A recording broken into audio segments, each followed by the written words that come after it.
Et Shalom Akim, Shalom. Commençons comme toujours en donnant tout honneur et toute gloire à notre Seigneur, notre pouvoir. Yahweh, Bahashem, Yahweh Shai, Bahashem Kodash. Brakata Yahweh, Bahashem Yahweh Shai, Bahashem Kodash. Double honneur et respect aux apôtres de Great Millstone établis par notre Seigneur pour guider l'élection de la nation d'Israël et bien sûr Shalom aux élus. Alright, c'est le frère Zakar du camp de Great Millstone Montréal, revenant avec une leçon qui va toucher sur comment les Égyptiens modernes, parlant de ces Édomites, spécifiquement en Amérique, ont fait pire et vont faire pire que les Égyptiens dans le temps de Moïse, dans le temps de l'exil de l'Égypte, où nous avons où Yahweh Bash Miaosha nous a délivrés d'une captivité de plus de 400 ans. Alright, so les Égyptiens modernes font référence à ces Édomites. L'Égypte est connue comme l'Égypte moderne est connue comme l'Amérique. Comme ça dit ici dans le livre de Apocalypse 11 verset 8, ça dit ici, et leurs corps morts seront étendus dans la rue de la grande ville. Les corps morts parlent des corps des Israélites qui étaient morts spirituellement. Et la majorité est encore morte, sauf l'élection. Les optimistes élus ont été réveillés par les Saint-Esprit de Yahweh Shem Yahushai. Mais il fut un temps où est-ce que nous étions tous morts, ne connaissant pas notre source de pouvoir, Yahweh et son fils Yahweh Shai, ne connaissant pas notre nationalité, que nous sommes des Israélites, ne sachant pas que nous sommes les fils et les filles de Dieu, que nous descendons de la lignée d'Abraham, Isaac et Israël, que notre terre est en Israël, nous étions inconscients de tout cela. Donc, lorsque ça parle des corps morts, ça parle des Israélites, morts spirituellement. Et leurs corps morts seront étendus dans la rue de la grande ville. Maintenant, cette grande ville fait référence à Babylone. Ça c'est le terme le terme biblique qui désigne l'Amérique. Qui spirituellement est appelé Sodome et Égypte. Donc, Sodome et Égypte sont des noms spirituels attribués à l'Amérique. Alright? Les mêmes devises, les mêmes sorcelleries qu'ils faisaient à Sodome et en Égypte, ils le font présentement dans l'âge où nous sommes. Et l'Égypte représente aussi, est un terme qui est symbolique à la captivité. Ça signifie double oppression. En anglais, c'est double straits, c'est double oppression. Nous avons servi avec grande rigueur en Égypte, dans le temps de Moïse. Nous avons servi ces Égyptiens en tant qu'esclaves. Et maintenant, nous sommes dans le nouvel Égypte, où nous servons encore, où aussi notre Seigneur a été crucifié. Donc, c'est là qu'ils ont complètement assassiné le caractère et l'image du Seigneur, Yahweh Shai. Maintenant, dans l'Égypte où on se trouve présentement, ils ont fait pire et vont faire pire que les anciens Égyptiens. Maintenant, les Égyptiens, il fut un temps où est-ce qu'on était en paix avec eux. Il fut un temps où est-ce qu'on était en paix avec eux, mais ils ont complètement fait preuve de haine envers les Israélites. Au point où est-ce que ça dit même que c'était abominable pour qu'un Hébreu s'assoie à table avec les Égyptiens. Laisse-moi voir si je peux trouver ça. Abomination. Hebrew.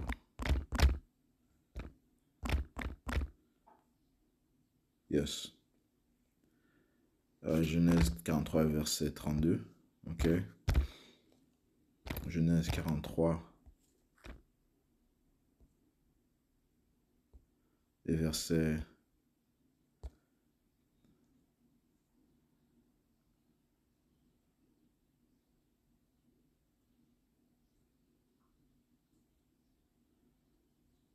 et on servit, et on le servit à part, et eux à part. Et quant aux Égyptiens qui mangeaient avec lui à part, parce que les Égyptiens ne peuvent manger le pain avec les Hébreux. So déjà, il y avait une haine, car c'est une abomination pour les Égyptiens, Ouais, mais encore une fois, nous avons vécu avec eux pendant un certain nombre d'années, jusqu'au temps où ils démontrent leur haine envers nous, Alright? So, je trouvais ça dans le livre de Sagesse 19 et verset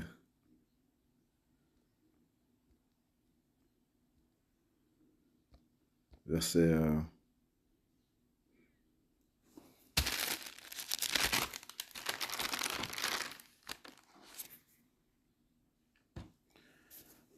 commencer au verset 12. Pour le satisfaire, les cas montèrent du verset 13. Mais le châtiment tomba sur les pécheurs, non sans être signalés d'avance par de violents éclairs. Ils souffrirent justement pour leurs crimes, car ils avaient montré pour l'étranger la haine la plus odieuse. D'autres n'avaient pas voulu recevoir des gens qui ne les connaissaient pas. Ok? Cela avait réduit en esclavage des étrangers qui leur avaient fait du bien. Alright? Parce que sans notre frère Joseph, euh, les Égyptiens seraient morts de famine. Ok? C'est grâce à Joseph que Yarabash Nyosha avait établi en tant que souverain en dessous du pharaon pour aider. Bon, honnêtement, c'était vraiment pour aider la nation les Israélites. Ok? Mais ça a bénéficié ces Égyptiens, man. Ok? Où il y avait Joseph avait fait qu'il y avait du pain pour nourrir durant le temps de la famine. Ok? Quand j'ai du pain, de la nourriture pour nourrir durant le temps de la famine. Ok?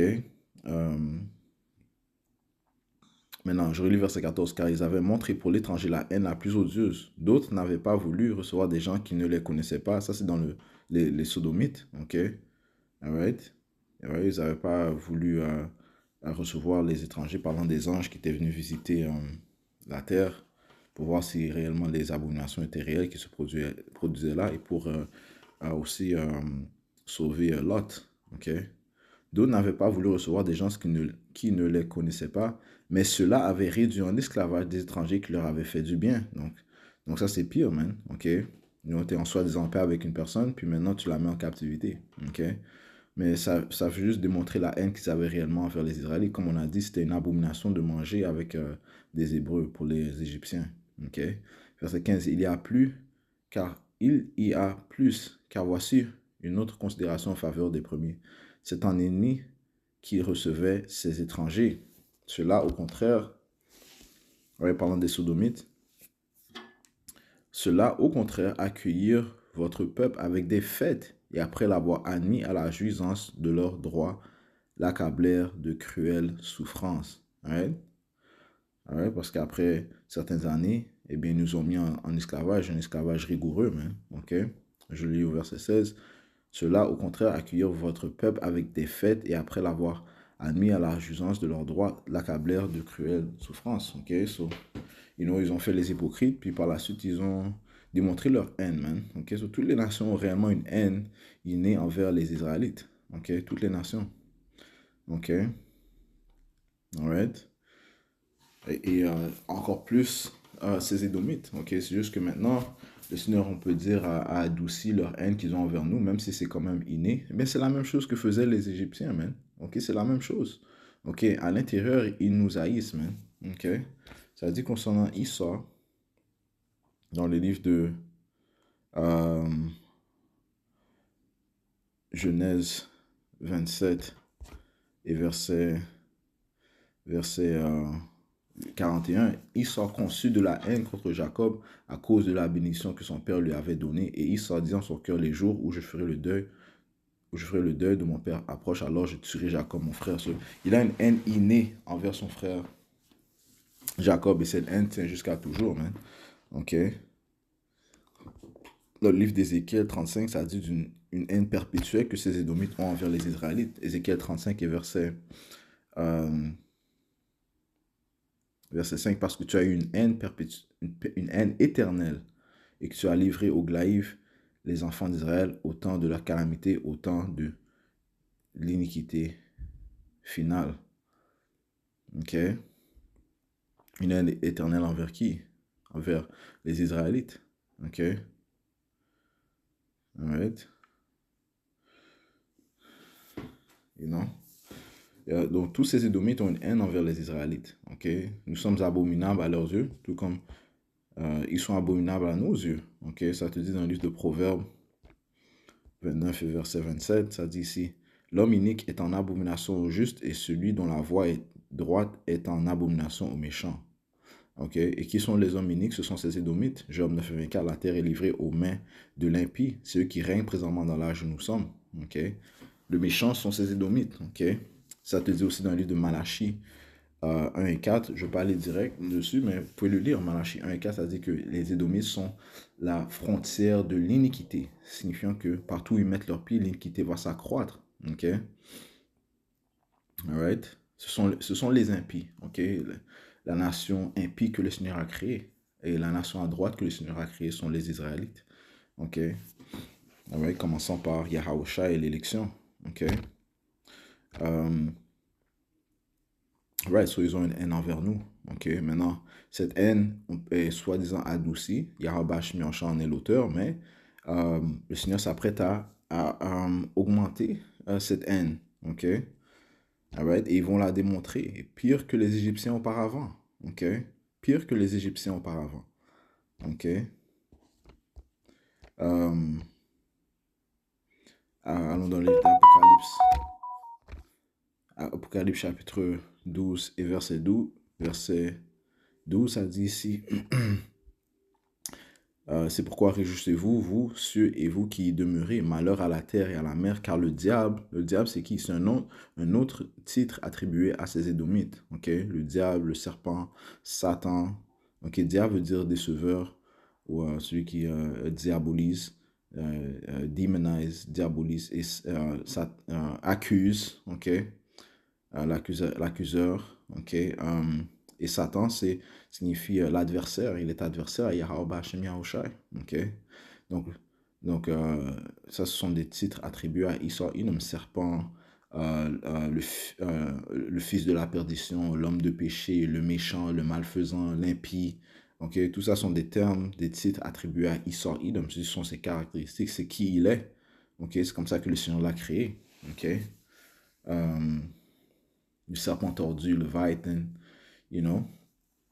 Alright, so ça dit ici, malheur à la terre et à la mer, car le diable est descendu vers vous. Ok, ça commence par ces élites banquiers, ceux qui gouvernent réellement le monde, ces élites.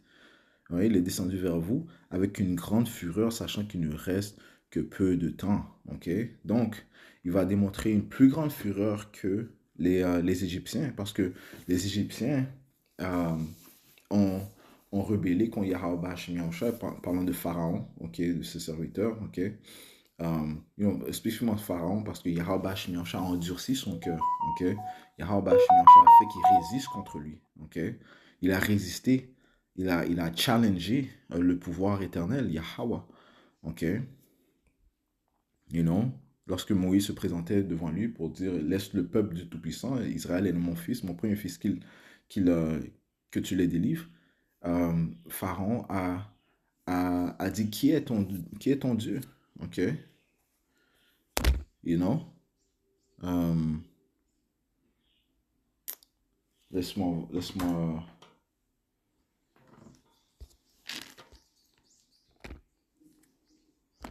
Pharaoh.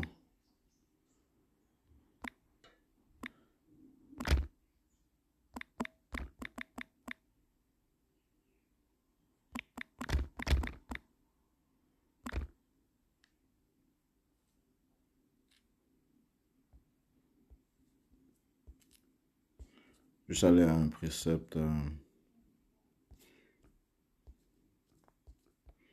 You know, et l'affaire, c'est que c'est Yahweh Shemiyahu qui a endurci le cœur de Pharaon. Ok? Exode 5 et 10.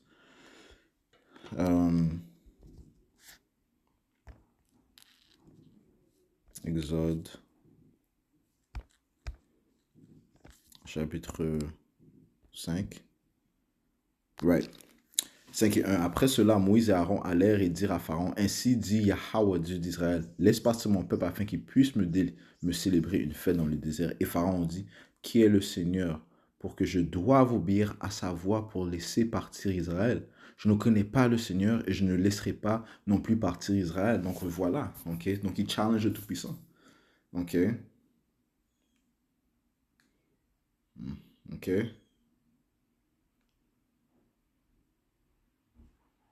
Ok? Alright, so il a résisté à la requête, au commandement de de Moïse et Aaron venant de Yahweh Bashmiaosha et de laisser le peuple partir. Ok? Parce que c'est Yahweh Bashmiaosha qui a endurci son cœur. Ok? Ok?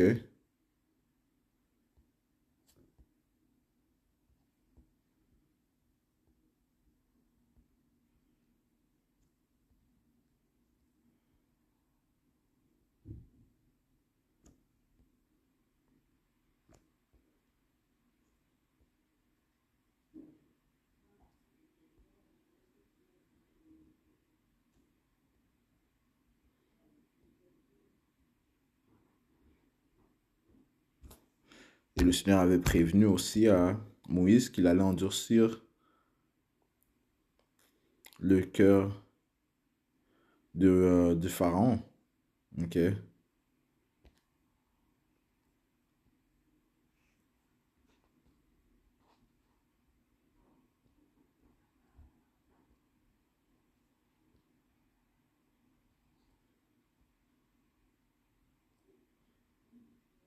Ok?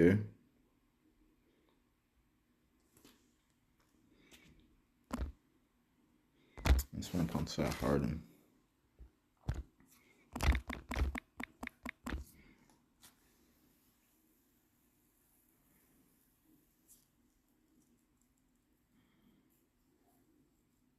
Ok? Exode 7 et... Donc à plusieurs reprises, ça s'est produit. Exode 7 et verset 13. Non? Même plus de 10 fois. Ok? Et non, euh, jusqu'au temps qu'il finalement il laisse le peuple partir. Mais même à cela, il a quand même poursuivi le peuple. Ok? Jusqu'à la mer Rouge. Ok? Exode 7 et verset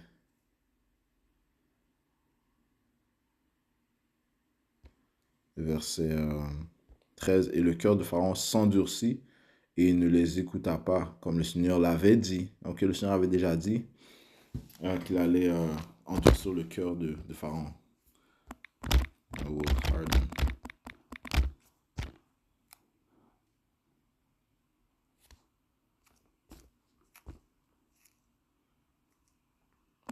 Exode 7 et verset 1. Et le Seigneur dit à Moïse, vois, je t'ai fait pour être un Dieu pour Pharaon et Aaron, ton frère, sera ton prophète. Tu diras tout ce que je te commanderai et Aaron, ton frère, parlera à Pharaon pour qu'il envoie les enfants d'Israël hors de son pays. Et j'endurcirai le cœur de Pharaon et je multiplierai mes signes et mes prodiges dans le pays d'Égypte. Ok? Alright? So, le Seigneur l'a fait avec Pharaon et il le fait présentement avec les Édomites et va le faire encore. Encore plus, man. Ok? Endurcir leur cœur. Ok? Alright? Allons dans le livre de... Ok, les Écritures te disent qu'il n'y a rien de nouveau sur le soleil, man. Ok? Alright?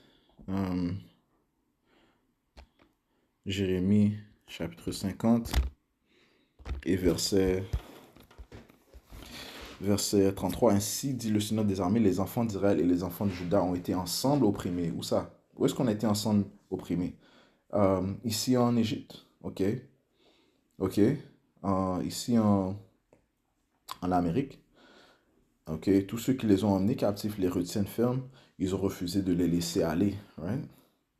Le Rédempteur est robuste, le Seigneur des armées est son nom. Il plaidera entièrement leur cause afin qu'il donne le repos au pays et mette dans l'inquiétude les habitants de Babylone. Ok, c'est par de Babylone, la grande ville, l'Amérique. L'Amérique, Sodome et Égypte, man. Spirituellement, Sodome et Égypte. Ok, c'est là que nous avons été ensemble mis opprimés. Et nos opprimeurs, nos oppresseurs refusent de nous laisser aller, man. Ok, tout comme en Égypte, ils refusaient de nous laisser aller. Ok. Ecclésiaste 1, verset euh, 9. La chose qui a été, c'est celle qui sera, et celle qui est faite est celle qui sera faite. Il n'y a pas de nouvelles choses sur le soleil. Right? C'est ça l'histoire qui se répète. Hein? Ok. Alright. Alright. So, ça signifie quoi? Automatiquement, ça veut dire que Yahweh Bashim Yahusha va exceller sur les miracles qu'il a fait en Égypte, man.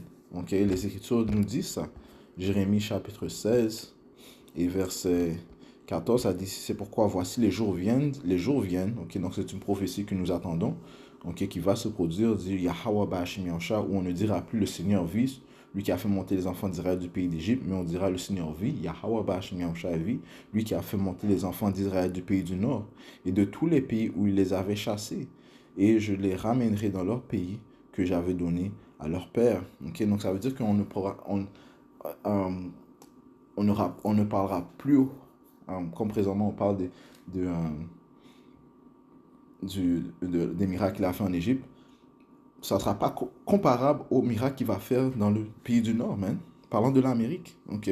Donc, les miracles qu'il va faire vont surpasser les miracles qu'il a fait auparavant, ok? Et le Seigneur a dit qu'il va rapporter les fléaux d'Égypte, ok? Ceci est confirmé, ok? Mais la délivrance sera encore plus grandiose, ok? All right?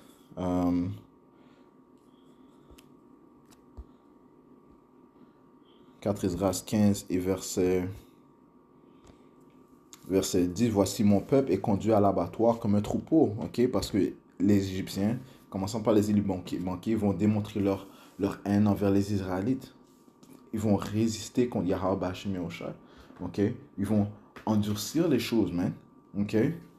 You know, tout comme l'Égypte, le pharaon avait endurci les choses. Donc c'est ce qui nous attend, mais une grande oppression, une diabolisation, le massacre, ok, des Israélites.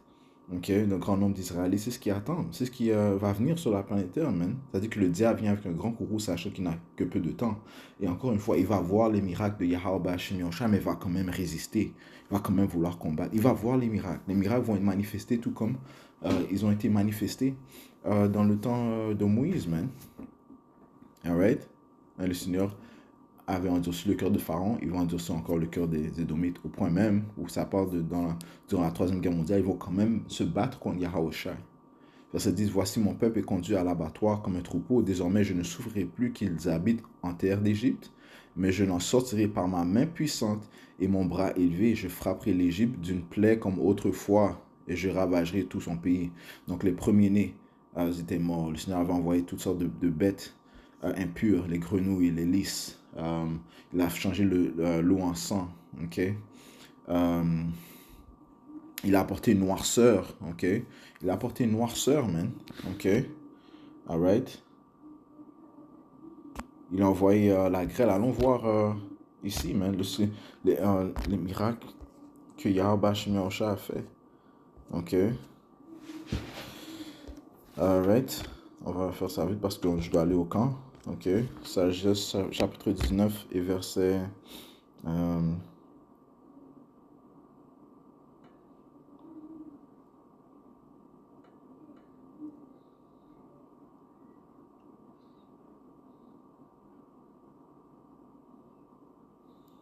verset 1, ça dit, mais une colère sans miséricorde poursuit les impies jusqu'à la fin, car Dieu savait d'avance quelle serait leur conduite, qu'après avoir permis aux justes de s'en aller et pressé leur départ avec une grande insistance, ils en auraient du regret et se mettraient à leur poursuite. Right? Et c'est ce qu'ils ont fait, ils nous ont poursuivis, man. Ok? Ils ont poursuivi jusqu'à la mer Rouge, man. Même après que leur premier-né soit mort. Ok? Le Seigneur a endurci leur cœur. Verset 3, en effet, ils n'avaient pas encore achevé leur deuil et ils se lamentaient encore au tombeau de leurs morts qui s'engagèrent dans un autre dessein de folie et poursuivirent comme des fugitifs ceux qu'ils avaient conjuré de s'éloigner. Tu vois, qui a mis cette délusion de leur cœur, dans leur tête? Yahweh Bashim Yahushua. Ça, c'est c'est un autre fléau, man. Les rendre dingues comme ça. Les rendre fous, man. Au point où tes premiers ministres sont morts, tu as reçu toutes sortes de fléaux, tu as eu toutes sortes de pertes, tu as donné tes biens aux Israélites, et voilà, tu les suis encore, man. Ça, c'est la dinguerie que Yahweh Bashim Yahushua a mis dans leur tête, man. C'est un autre fléau, man. Ok? Alright? Une juste nécessité les entraînait à cette fin et leur faisait oublier ce qui venait de leur arriver, afin qu'ils subissent dans la peine mesure le châtiment qui manquait encore à leur précédent supplice, et que tandis que votre peuple bénéficiait d'un glorieux passage, ils trouvassent une mort étrange. Right? Le Seigneur les a noyés, man. Ok? Ok? Right? Car la création tout entière fut transformée dans sa nature, obéissant au commandement particulier lui était donné afin que vos enfants fussent conservés à l'abri de tout mal. Yahweh Bashimosha fait des miracles très étranges, man. Des œuvres très étranges. Ok? Ainsi on vit une nuée couvrir le camp de son ombre, là où il y avait auparavant de l'eau, apparut la terre ferme. La mer rouge ouvrit, un libre passage, et les flots impétueux se changèrent en un champ de verdure. Et le Seigneur va surpasser ce miracle.